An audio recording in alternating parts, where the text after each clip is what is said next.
Hey, it's Colin Meeks with Maryland Financial Advocates. I was playing this game with my son over the weekend, and I thought it was kind of corny, but it's a neat way to think about how to do a financial plan. If you remember back when you were a kid, there's this really cool game, and it's called Chutes and Ladders. And the premise of the game is you've got this really nifty little game board. This is kind of a cheap one. Back when I was a kid, they made them a little bit better, but you basically start your way down here, and you spin the wheel and you go through all these different spaces, and at certain points in time you will hit a ladder, and a ladder is something that can make you skip a bunch of these levels and take you up and really jump in front of your opponent.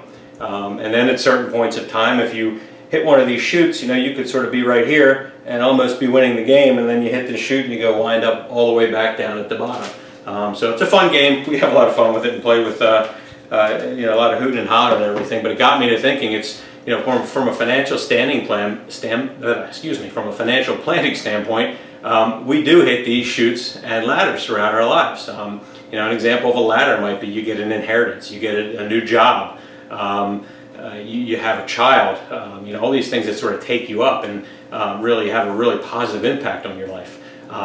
The other things are the chutes, and the chutes are, if you have a divorce, or you lose a job, or you run into a huge expense, or there's a death in the family. So there's all these different things like the chutes that you have to plan for as well. And the thing you need to remember is, if you think of in your mind of chutes and ladders, is it's going to happen. There's no way that you're not going to have both of each throughout your life. But it's really important as to how you react as to what happens. And we always tell people we want to hear from you before you make any financial decisions. We want to hear, here's what I'm thinking, what should I do, as opposed to, wow, this just happened and here's what I did, now let's see if that was the right thing to do. So think about that when you choose different things in your financial plan. Think of the chutes and ladders, what implications they may have, and every time you have one of those, it's not a bad idea to contact your financial advisor and say, hey, I just inherited this money, or I just changed jobs and I need to make a decision on what to do with my 401k.